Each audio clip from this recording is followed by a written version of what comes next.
today is the day of our partnership with the coffee shop. We're going to sit in there, hand out business cards, talk to interested would-be clients. Hoping it goes well. This January, PEZ Tutoring held a promotional event at the newly established Lazy Labrador Coffee House in Kennesaw, Georgia. The owners, who are friends of ours, purchased and converted an old historical home into a really friendly place that's ideal for both studying and socializing.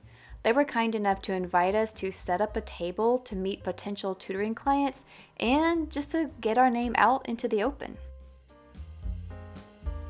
By having this event, we learned several valuable lessons. I just want to share it with you guys, especially if you own an online tutoring business, just coming a little bit closer.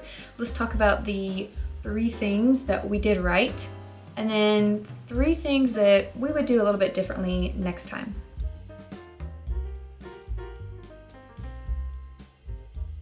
So the first thing that we did right was we actually put a lot of time into thinking about and planning ahead for this event.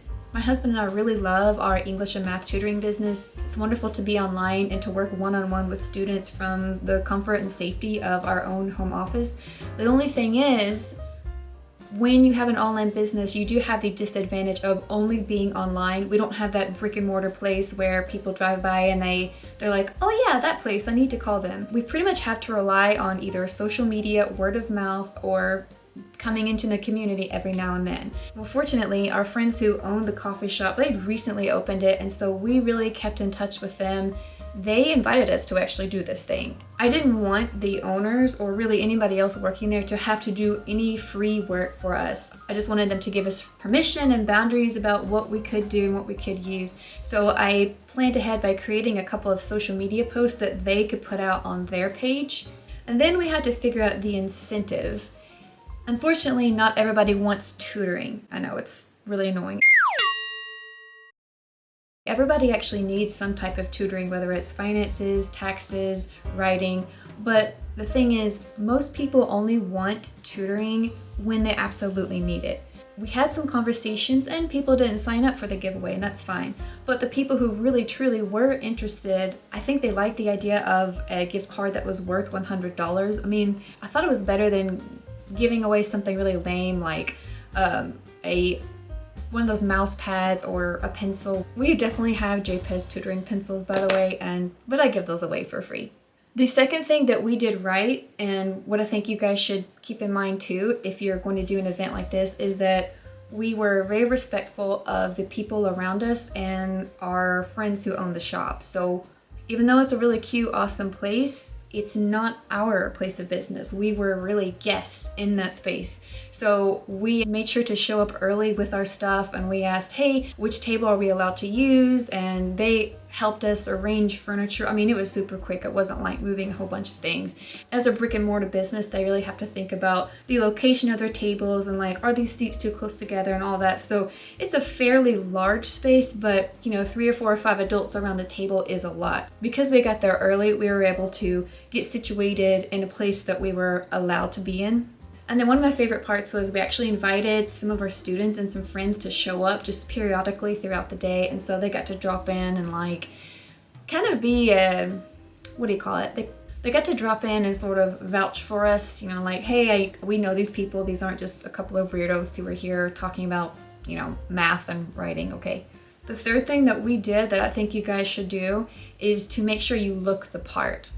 We still wanted to be casual because when we're tutoring, we're not super dressed up. Normally, I'm not even wearing this blazer when I'm tutoring, but it was really important that we put up a united front. So my husband and I had t-shirts with our PEZ Tutoring logo. One of our students was helping us out, and I made sure that he also had a t-shirt to wear, and I just let him have that shirt. And I'm like, hey, I hope you don't mind wearing this because it'll look like it's just more professional. Even though t-shirts are very casual, if everyone's wearing your company colors, it shows like, hey, we are serious about what we do. And I mean, I'm not afraid to say my husband and I are experts in our field. We are honestly excellent at teaching math and ELA, but you can't just say that, especially with strangers. Like, you want to do whatever you can to like look the part without, overdoing it or trying too hard. So out of those 3 things that I mentioned, which one do you guys think is most important for your tutoring business? Comment below. So I figured that there would be a failure or two during this day, but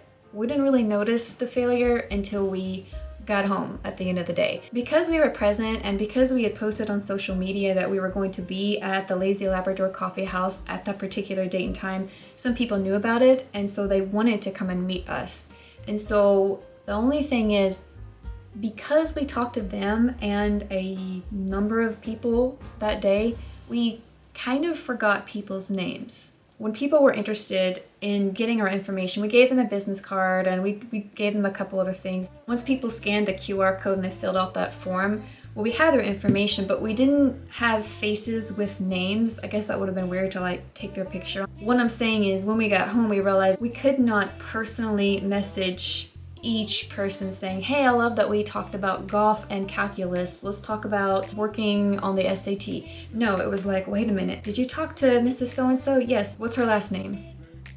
I don't know what her last name is. What I ended up doing was, because they had submitted their name for the landing page and the email and such, I just had to send out a mass email to all the prospective clients saying, thank you for coming to meet us. Here's our information. Please reach out. And fortunately, somebody did reach out after that, but it was just kind of a feeling of like, I don't always want to put the ball in the other person's court. Yes, there is some element of that, but I wanted just a bit more of like a personal touch, or a bit more like personal control. Sometimes it was confusing because I thought the QR code and landing page was clever, but we had to tell everybody to do this, and sometimes different people were talking at once, so there may have been some people that we missed that we spoke to. We just didn't get their information. You see, it's all about getting people's information legally. As long as they want to give us their email or contact, that's kind of what we had to do. So they enter the drawing and they give their contact information so that we can set up a consultation. The second thing that we did that I didn't really like, and I don't think we'll do it this way again, is we use this bad boy of tickets like from the 90s or 1950s or something.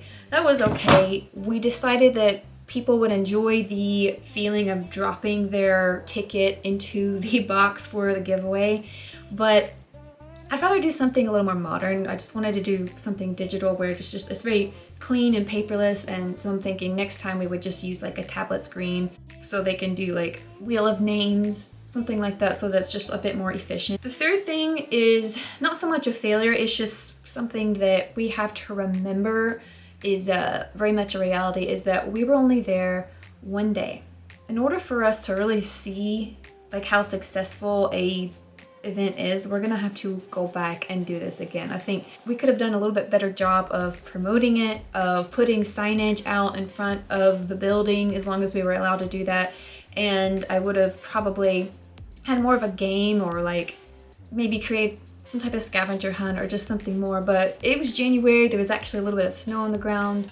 We were just getting our feet wet with this activity. So overall, I think it was a really fun day. I really loved having a student volunteer with us. I really loved like chatting with people in the community and talking about what we do. I mean, at the very least, if you put yourself out there in the community and wear your shirt and talk about what you do, you get better at articulating your value. And that's what's so important, because a lot of people asked us really great questions right here, and honestly, they were so easy to answer because I've been running this business for 3 years? I don't know, three years since 2018.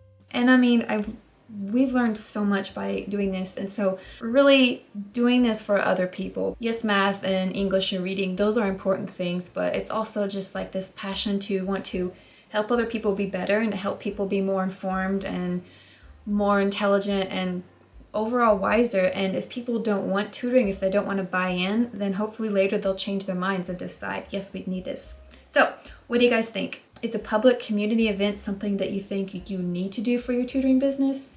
Or do you feel kind of shy, like, no, I'll just post online and rely on my referrals? Guys, thanks for watching. Be sure to subscribe if you like these types of videos. Comment below about the types of things that you would like to try next with your business. Thanks for watching, and I'll see you next time.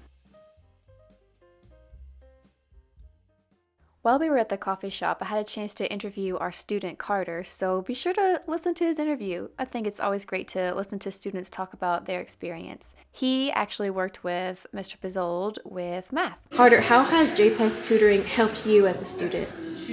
Wow, it's helped me a lot. Math can get a little bit complicated. Mr. Pizold, he made it crystal clear and showed me the steps of everything and how to do it and the right way to do it, the best way to do it, the most effective and efficient way to get it done, and really helped my understanding as far as the whole subject instead of just helping me with one thing at a time, you know. What should people know about JPEZ Tutoring? Oh, it's wonderful. I mean, especially since it's online, it's just super convenient. You don't have to drive, you don't have to ask your parents to take you or waste money on gas or you know, take time out of your day to go here and go there. You can just literally open up your laptop or whatever you got and just have a session and learn.